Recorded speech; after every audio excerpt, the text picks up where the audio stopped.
ბრიტანეთის მთავრობისგან ფაქტობრივად ისმის ახალი გაფრთხილება იმ შემთხვევაში თუ სანქციები დაირღვევა, ისინი გადადგამენ შესაბამის ნაბიჯებს და გაატარებენ პროპორციულ იძულებით ზომებს. ეს ჩანაწერი არსებობს სწორედ ბრიტანეთის მთავრობის პასუხში სანქციების აღსრულების იმპლემენტაციის ხელმძღვანელი პასუხობს ბარონესას მიერ გაგზავნილ კითხვას იმედისა და პოზიტივის წინააღმდეგ დაწესებული სანქციების აღსრულების შესახებ.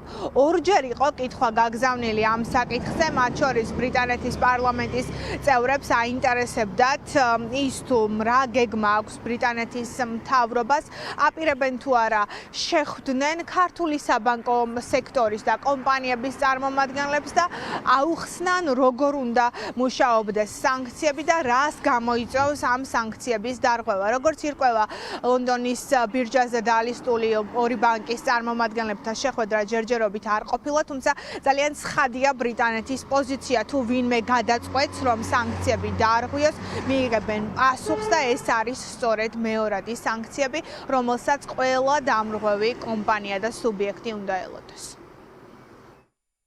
გაერთიანებული სამეფოს ყველა პირის, მათ შორის კომპანიების ვალდებულებაა სრულად დაიცვან გაერთიანებული სამეფოს ფინანსური სანქციები.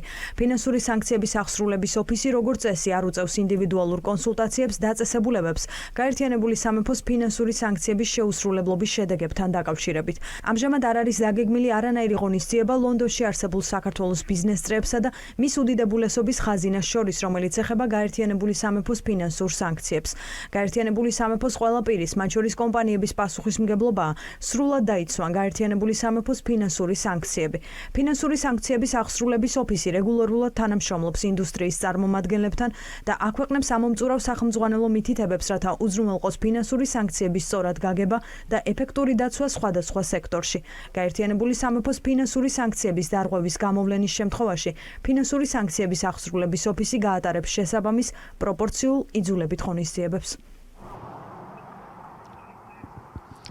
სანქციების აღსრულების შესახებ დღეს კითხვები დაუსვით ეროვნული ბანკის პრეზიდენტს. ეს იყო ფაქტობრივად სანქციების დაწესების შემდეგ პირველი შესაძლებლობა ჩვენთვის მოგვესმინა ნათია თურნავას პოზიციები. მას დიდად არ სურს საუბარი იმეორებს, შეიძლება ითქვას ყველა კითხვაზე, რომ კანონის მიხედვით იმოქმედებენ. სანქციების აღსრულებას თუ აპირებს საქართველოს და ეროვნული ბანკი, პირველ რიგში ალბათ რისკის წინაშე იმედის ბანკის შექმნაზე თანხმობით არ უნდა დააყენოს სახელმწიფო. სწორედ ეს იყო ჩვენი კითხვა, შევიდა თუ არა უკვე იმედის ბანკის შექმნაზე მოთხოვნა ეროვნულ ბანკში და რა გეგმა აქვს ნათია თურნავას.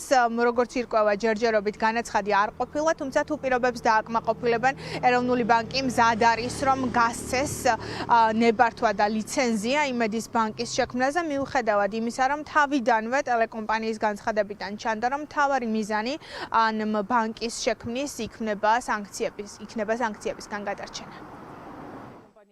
კანონის სანქციების აღსრულებაზე მინდა გკითხოთ, რას აპირებთ და იმედის ბანკის შექმნას გათახსდებით თუ არა ბრიტანეთის საუბარს, რომ დამატებითი სანქციები იქნება.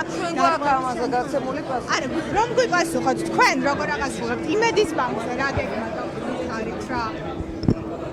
ეს ბანკი დაანონსდა მისი შექმნა იმისთვის, რომ სანქციებს თავი აარიდონ ამ ტელეკომპანიებმა. ჩვენ ვიმოქმედებთ კანონმდებლობის მიხედვით.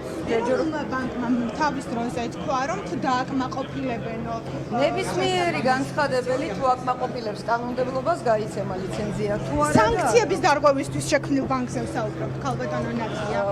ვერ მოგცემთ კომენტარს, იმიტომ რომ არარეალურ ფაქტებზე საუბრობ. მოთხოვნა მეგობრებო, არ გაგზავნებთ კომენტარს. თუ რამე შემოვა, იქნება საჯარო. შემოვიდა უკვე თუ არ არასოდეს სანქციების დარღვევის ხელშეწყობა ჩვენთან არ ყოფილა. თუ ბანკის შექმნაზე თანხმობას გასცემთ, ზუსტად ამას გააკეთებს ეროვნული ბანკი. ეს არის სპეკულაცია. ეს არის სპეკულაცია როგორ არის? ადამიანებმა თქვეს, რომ არ გაწვევით ბანკს შევქმნით, იმიტომ რომ სანქციების პირობებში ეს არის სპეკულაცია. ბანკის შექმნას. თქვენ არ ინერვიულობთ, ყველაფერი კარგად იქნება. სანქციები დაწესებულია, ბრიტანეთმა პროპაგანდის წინააღმდეგ გადადგა ეს ნაბიჯი და ძალიან ცხადია მათი პოზიცია, რომ გააკონტროლებენ სრულად, რომ სანქციების რეჟიმი არ დაირღვეს.